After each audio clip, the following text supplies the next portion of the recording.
I haven't learned a thing. Number one, right now we have no pauper's grave. Right now people are being buried at Hills Calvary Cemetery. No tombstone. So we need to kind of figure out, I think that's great, but that might be the only place where we really actually have a home. Another thing is, Twin City. I've stayed here myself, and I think it's good that they have a reprieve. But I like to know for how long. I like to address this to the homeless coordinator. Who gave you the authority to sign a bill so it could be shut down? When a mobile clinic comes down to Riverfront to get the homeless out of Tent City so they can go in the houses, and then Commander Huggins is there. Who gave you the authority? I would like to know, the homeless community would like to know. And if you can't give us an answer, I want to go to the mayor with some homeless people, some of the people here, where we can find the answer.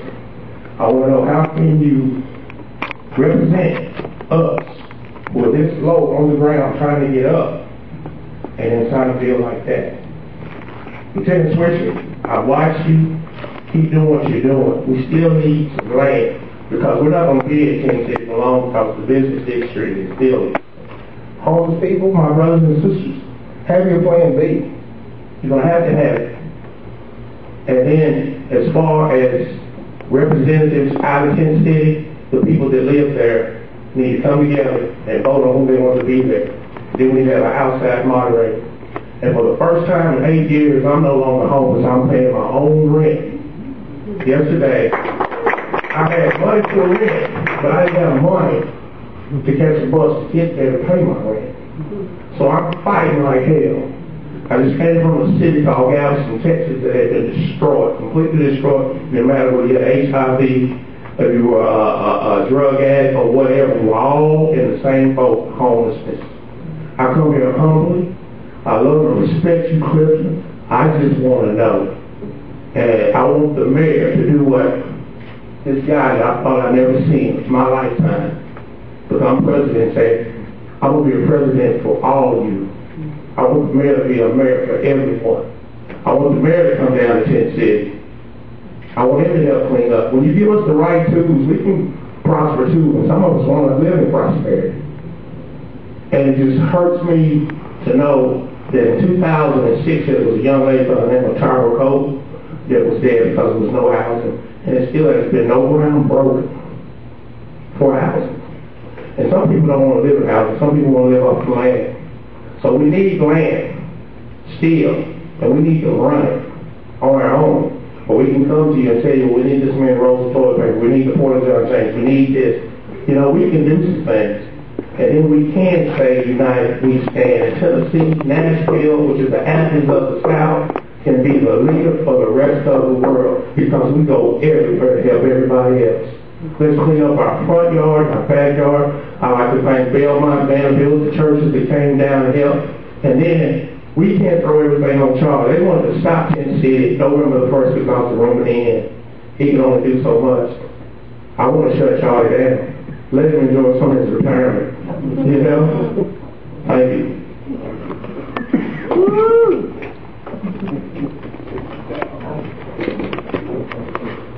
Good morning. My name is Pontiac. I've been a part of the homeless community for over 6 years now. And I just wanted to comment that the outreach services have been very effective and very helpful. And I hope that we can continue, more importantly, even expand the outreach services that are going out to the homeless. Thank you. Thank you. Thank you.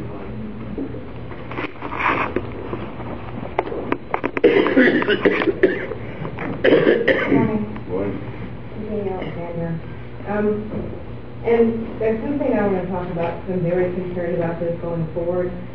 We have a really powerful tool with the vulnerability index, but I'm really concerned about agencies coming together and really working together because I've heard a lot of really good things, and I've seen very few results in that conversation. I'll give you two quick examples, and I don't want to call anybody out specifically, but these are just examples. When we did the survey for the vulnerability index, a group of us went to women's mission. Right? When we got there, the 20 women had been pre-selected for us to speak to. We weren't supposed to speak to anyone else. So the question earlier about were there additional people that we could have surveyed? Yes, tons. But we were only supposed to survey these 20 people. On the way out, I noticed someone who looked pretty vulnerable to me, and I didn't care that she wasn't on the list, so I surveyed her anyway. And she ended up as one of our top 5 most vulnerable people. Okay, and the reason I tell you that is because that's not working together, right? We have got to work together. If we're serious about housing first, we've got to lower the barriers to access for housing for this population. All right, a single misdemeanor charge for marijuana possession 8 months ago should not keep someone out of housing. You're going to hit that sort of charge over and over and over again. And if we aren't serious about lowering the barriers, we've been told the barriers to be lowered, but they haven't been. If we aren't serious, then it doesn't matter how good the vulnerability index is, because we're not going to house people, because we're not going to be able to meet these standards. Yes. So thank you. Yes, you. Yes. Thank you.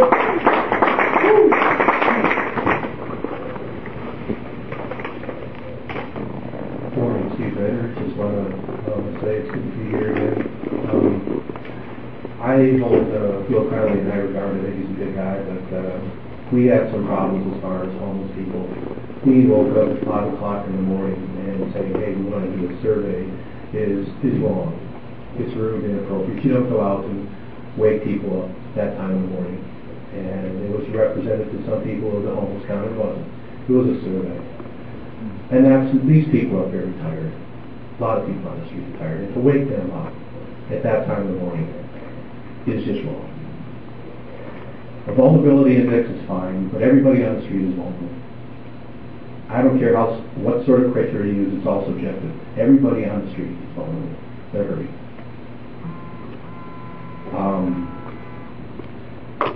With regards to the tent city ad hoc committee, I really think it's important to have the people of tent city elect somebody. This is nothing against Wendell, but the people of tent city need to have their own representative and should elect that person, not to have somebody selected. The tent city situation has been going on for a long time, and to me it doesn't make any sense why this has to be such a high priority for the city. People don't have any place to go. And you ask time and time again, we want to get people involved. Well, there are people who are involved, and they try to come help. They actually come try to feed us downtown, and they're chased away. Why is that? Because it doesn't fit your plan. If you really want to help people, most people that don't have a place to go, they're hungry. And we appreciate it when we sandwich or bag lunch or just anything, even pizza. But there's a policy in this city that says, oh, we don't want to have any tainted food to any homeless person. But is it better to go dumpster diving to find that food? It doesn't make any sense. I've asked for a policy of coexistence for 3+ years, but I don't get that. And with that, I'm sure I'm out of time. So, Merry Christmas and Happy New Year to everybody. Thanks, Steve.